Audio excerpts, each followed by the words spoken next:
What's going on? You're probably wondering, Showdown Hoedown on a Thursday? No, Bob. I just used the intro because I ain't got another one. This is a special show, and I like my Showdown Hoedown intro, so you know what? I'll use it if I want, and you can't stop me.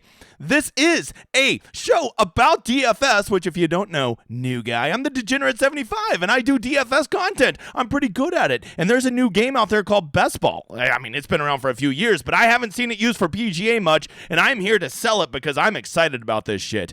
If you don't know, the big guy's going to be real busy this week, and if you like the cut of my jib, new guy, check out this schedule right here. Look at this schedule. This is the Thursday video. We're doing the Best Ball. Then you can see, of course, I'm still going to do the Showdown Hoedown Friday and Saturday. That's for, DraftKings, the other site. This is, if you're into that, I think I love all DFS. And then I've got a pod coming out Sunday. Degenerate 75 talks sports with smart people. That'll be my boy David Barnett, who is kind of a Masters expert.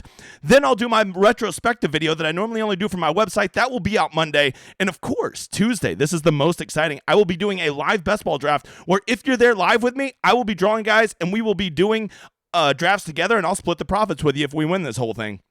And then, of course, Wednesday, we have the emergency stream as always. You should check it out. New guy. All right.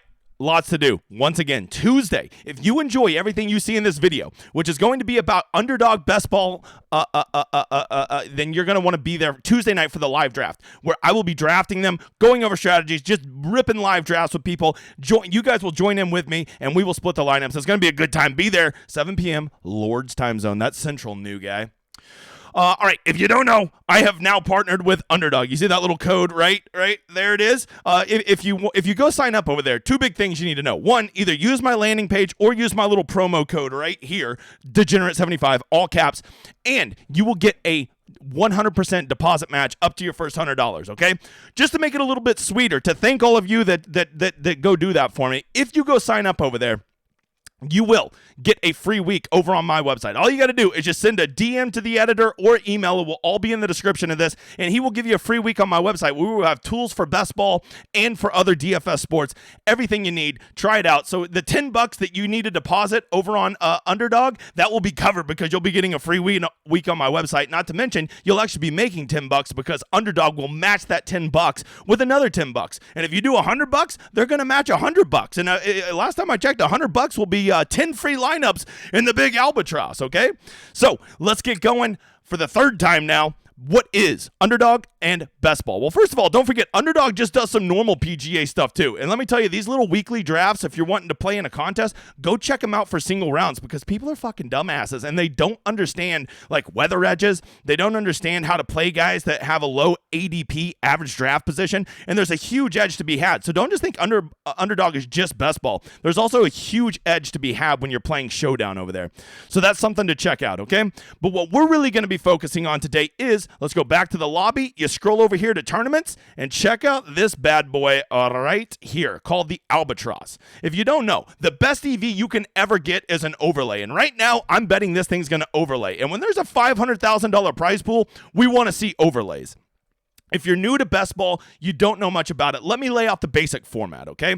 Hopefully you did. It's the exact same format. If you already did Best Ball football, it's the exact same format, except you don't have to wait those 14 weeks for the season to start. We're basically skipping straight to the playoffs, and it's just going to be the 4 majors, okay? Each major will be a cut-down round. The Masters will cut down, then the PGA Championship will cut down, then the U.S. Open will cut down, and then the championship will be the Open Championship. That in Britain. It'll be in Britain. Where the hell's my British guy? Britain. Hello, I'm British a little bit, just a little bit, not a lot, but at least a little bit. There it is. Found it. And so how it works is you want to make it to the final one, right? If you have a lineup in the final one, there'll only be 216 lineups in it. And so you are already guaranteed, if you make it to the final, that you're going to be winning at least $200, right? At least $200 on your $10 lineup. But the best part is you will have a 1 in 216 chance of winning $100,000. Insane, right? And so how it works is every round there is a cut down, okay? They're gonna let me go over here to this. As you can see in the first round, you're gonna be in a 6-person group. It'll be the 6 people you draft against in your draft, okay? And then from there, the top one of those 6 advances. So right there, 83% of people are gone, which is going to be a big part of our strategy we're going to talk about today. If you make it out of there for round 2, the PGA Championship, you'll be in a 12-person group, and the top 2 will advance from there. So once again, a big chunk of the field is going to get eliminated there. In round 3, you will also be in a 12-person group, and the top 2 will advance. Okay, so basically it's cutting it down by 6, 1/6, 1/6, 1/6, and then the final, I said 216. The final 260 people will be in the final group, okay? Will be in the final, and you will be guaranteed $200, and you will have a real sweat to win $100,000. I was in the Best Ball Mania for football this last year. Me and Jungle JD did a lineup, and we were one of 469 people sweating $2 million, right? And if you're thinking, oh, 469 is a lot. Well, first of all, the worst we were going to do was $4,000, so we weren't upset, brother. And we would have done very well, but Jalen Hurts decided, you know what? How about I just be a huge bitch? And the guy had a goal. He got it done. The man had a goal, and he got it done. And so the key is playing this game correctly to get yourself to the Open Championship with a lineup that has a chance to take it all down. And that's what we're going to be discussing today. That's what best ball is. You draft your lineup and you forget it. You're going to draft 10 guys, okay? You draft 10 guys and you do nothing else. It will automatically play your 6 top guys out of those 10. So let's say, you play Hideki, okay, and he withdraws from the Masters because he's kind of a huge bitch, right? Well, don't worry. You still got 9 other guys who can count towards your Masters total, right? So even when you have a guy withdraw, you have 2 or 3 guys miss the cut, it's still always going to take your 6 best players. It automatically plays your best guys, which is great, okay? That is basically what best ball is. It plays the best of your group. Ball? The best of your ball? That doesn't make sense. But that's what best ball is, okay? And then you want to have the best 6 guys win your little group, and then you advance to the next stage. And you'll still have that same pool of 10 guys, but now let's say another 6 guys do well, right? Like 2 of the guys from your first one did well, but now the other 4 do well. Well, in that one, it will pull your 6 best scores, and that's how you'll advance at the PGA Championship. So once you draft your lineup, you literally have to do nothing again. You set it and forget it, okay? Not $25.99. Okay, sorry, that's an old 90s reference. So that is how best ball works. That is the gist of best ball, okay? You're going to draft a team one time. The drafts literally they're only 10 rounds with 6 people, right? So they take like less than 15 minutes. You can knock these things out left and right. Once you draft it, you're done. Okay, all the work goes in at the draft, which I'm not going to lie to you. As long as I've been doing fantasy sports, the draft has always been my favorite part. Always been my favorite part. That checking in weekly shit on year long, kick me in the nuts. I'd rather just play DFS. I ain't got time for week long shit. Waivers. What the hell's a waiver? Get the Polly, tell them. All right, so let's get the fuck out of here, new guy. That is the breakdown of best ball, okay? But I want to help you with some pro tips, okay? I want to walk you through how to be good at this stuff because there's a huge edge at this. It's also new. There's so little content out there. People are not near as sharp as this as they are at other DFS sports. So I'm going to give you a couple pro tips because if you don't know, the big guy is a sweaty tryhard. So here you go. Let's do my top 8 pro tips. Number 1, know the format, okay? This is super important to know the format. As I just walked you through, 83% of all lineups are going to be dead after the Masters, okay? So knowing the format, knowing that is really important. You don't want to be like, oh, I want to draft a bunch of guys for the Open Championship. I'm going to take 6 guys that are Euros that don't play in any other events. Don't do it. Don't do it because if you don't get through the Masters, nothing else matters, okay? You need guys that are, going to be playing in at least 3 or 4 of these tournaments, right? Because you don't want to have a tournament where only 5 of your guys are playing in it. If you go take a bunch of Euros and you only have 5 guys playing in the Masters of your 10 that you drafted, you're already done. You just lit that money on fire. Don't do that. Make sure you have guys that are playing in all of these tournaments or at least 3 of them, okay? And you got to remember that the Masters is going to be weighted more heavy. So that is rule number 1. You got to know the format of this system, and you got to be drafting accordingly to that, okay? Don't be taking these crazy punts and being like, I have a feeling about this guy. All right, well, you can do that, but if he plays in one tournament, just know that, like, he's not going to help you. You're basically playing 9 on 10 versus a lot of people. So knowing that format will shape the way you draft, and that is so important, okay? Rule number 2.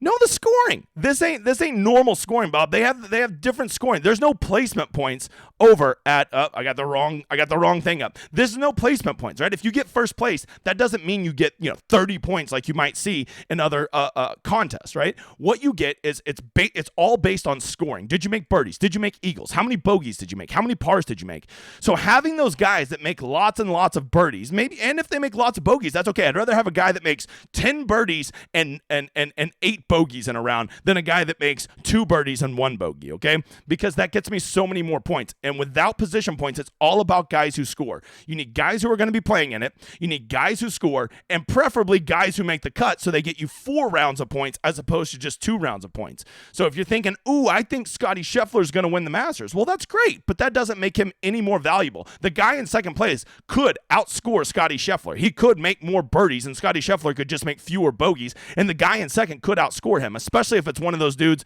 like Garrick Higa. What does he average? 19 birdies a round? He also averages 32 bogeys a round, which, mathematically, some people are saying that's not possible. I say get out of here. So that is an important thing. Know the scoring. Know where the points are at. Know where you're losing points, and quit thinking, oh, I've got to have the guy that wins, all right? If you're playing Brennan Todd, it's stuff like this, I think you're a donkey, because Brennan Todd may go get you T20 in all 4 of these majors, right? But he doesn't score. The guy doesn't make birdies because he's always chipping and saving par. So I don't think those are great guys to be playing. The next one, rule number 3, pro tip. The Masters matters. If you don't smash it at the Masters, your ass is already grass. We already talked about the format just a second ago. You have got to get through your group of 6 in the Masters. So I would be really building my lineups built around the Masters. That would be my priority. If I am taking a guy in the first round, I'm looking at guys that I think are a great fit at the Masters, or guys that have great course history at the Masters, or preferably both. And when you do that, that gives you the best chance of getting out of the first group. And getting out of the first group is key. It is key to actually not losing your ass at this and to have a real sweat to make it, because so many good lineups will be dead because they finish second place in their group. So knowing that you need to focus on the Masters with your draft has got to be the biggest key you can do, because if you don't make it out of that first group, nothing else matters, Bob. So focus on the Masters and give priority to that. Pro tip number 4, know who's qualified. Rob Bolton did a great little article over here on, the PGA Tour, where he laid out everybody so far who's qualified and what events they're qualified for. Because if you want to go play a guy like, Keegan Bradley, well, he's actually not qualified for one of the majors so far. He probably will get there, but he's not there yet. And by the way, if this, this is a great article by Rob here, but if you want something that's more intuitive, we will have a spreadsheet showing everybody that's qualified and guys that are very likely to get qualified. So some guys may not be qualified for all 4, but they'll almost certainly be there. They just haven't done the official World Golf Rankings yet because the event's not close enough.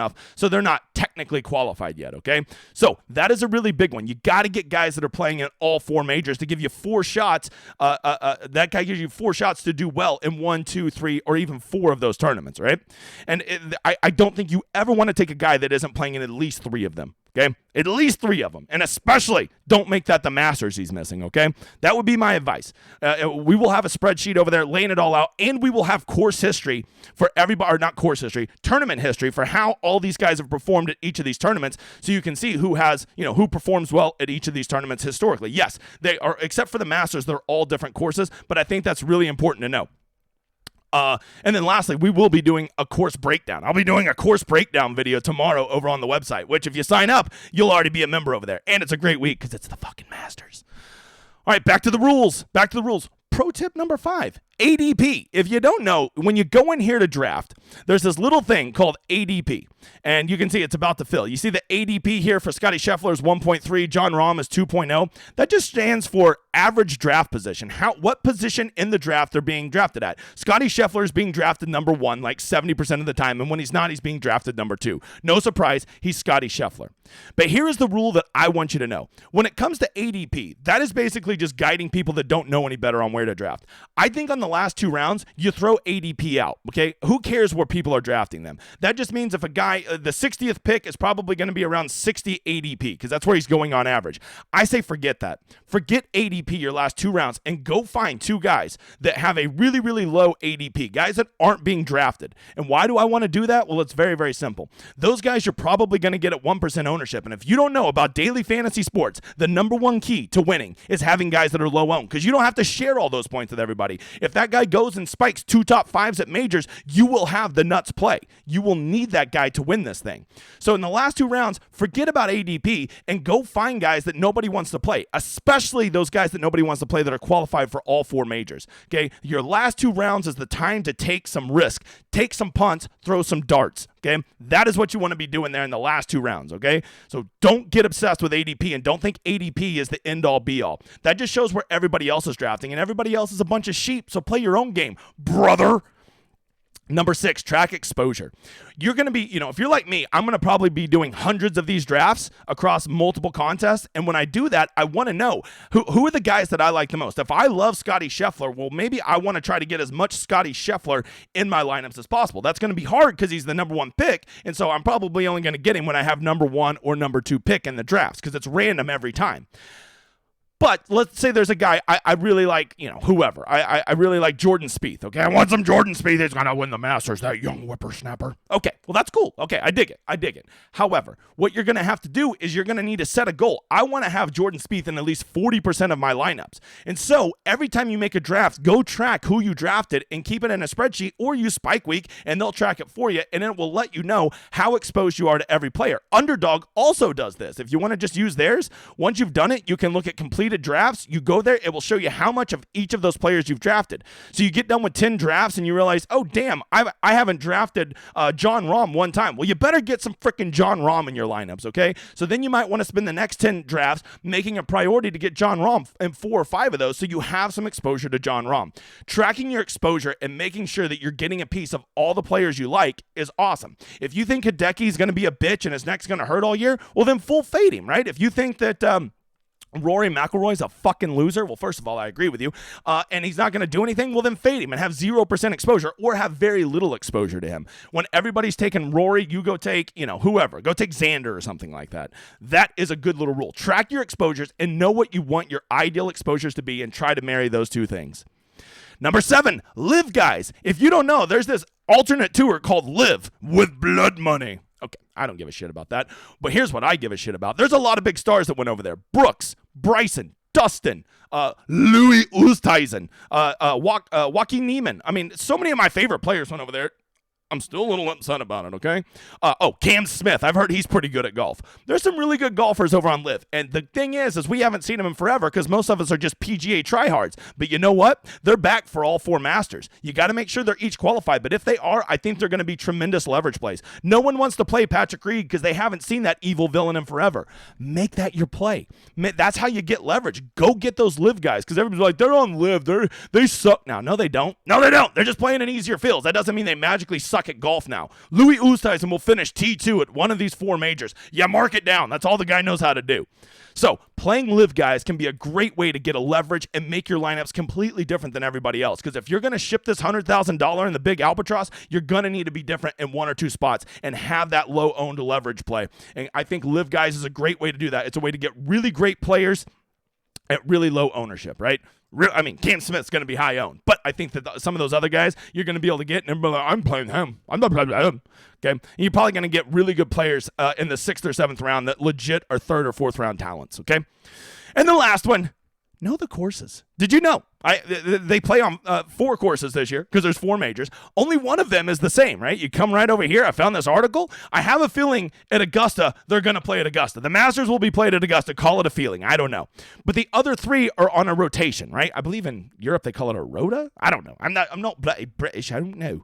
So, you need to know these courses. Why do you need to know the courses? You need to know who's a good course fit, who might play well. If it's a really long, hard course, well, then I probably don't want to play the Hobbit Brian Harmon, okay? I don't want to play Brennan Todd. I don't want to play Ryan Armour, assuming his ass is even qualified, okay? So you need to be familiar with the courses. This is why I'm going to be doing a breakdown with my dude Luke over all of the courses tomorrow. It will be on the website along with that spreadsheet about who's qualified and likely to be qualified and all of the history of these players to try to make this as simple as possible so you can make informed decisions and get an edge, because you're going to have a plus EV because there's going to be an overlay, and you're going to have a plus EV because so many of these people are dipshits that aren't giving any thought to anything other than, I like Rahm. Okay, so I'm telling you, this is the thing to play. If you're a guy that likes to play an edge, you love drafts, and you love DFS, this is the nuts. By the way, those 4 courses they're going to be playing Oak Hill for the PGA Championship. They're going to be playing the Los Angeles Country Club there for the U.S. Open, and they will be playing Royal Liverpool for the Open Championship, okay? So that is the 8 pro tips I got for you, okay? But hang tight for one more second. If you don't know, on that live stream Wednesday, I am going to be giving away 5 $100 Millie Maker tickets that you'll get to build with me, and I'm pretty good at this shit, so you'll probably like it. All you got to do is leave comments on my videos or like and retweet over on Twitter. That will get you on the big wheel. Do that. You should also come check out my website. If you sign up using that promo code right there, Degenerate75, or use my landing page for Underdog that is in the description of this, I will give you a free week on my website, and it will be the nuts week to be on there. It's the week of the Masters. Whether you like Underdog, whether you like DraftKings, whatever you like, I will have all the information there. And if you don't know, my community, we be winning a lot, brother. All right? So, once again, reach out to the editor. Once you sign up, he will get you a free promo code to get on the website for a week. It's a great community. We have a Discord. If you're not a Discord, you guys are like, what the hell is a Discord? Well, we got all the stuff on the website. It will have all the tools you need, both for best ball and traditional DFS, which I think will also be a smart thing to play. Remember, if you sign up using my promo code or my landing page, Underdog will match 100% up to your first $100. So if you go put $100 on there, they're going to match another 100. Now you can toss 20 lineups in the big old albatross, right? $20. You put 100 in, you get 20 lineups. Now you got 20 chances to hit $100,000, okay? It's the best GPP. It's the best sweat of all, because if you make it to the Open Championship and you have one in there, you're going to love it. And I've given you some tips that I think will help you get there. Lastly, if you would, drop a like and a subscribe. It wouldn't piss me off. You know YouTube ain't going to share my shit. And hey, do me a favor. Tell your wife. Tell your friends. Also, tell them about Underdog. They get a sign-up match bonus too. Just have them use my code. All right, guys, I think that's it. It has been real. Come check me out on the website. Reach out to me or the editor if you have any questions. I think that's it. I think I got to go. Shit be busy today. Hope you enjoy this outro.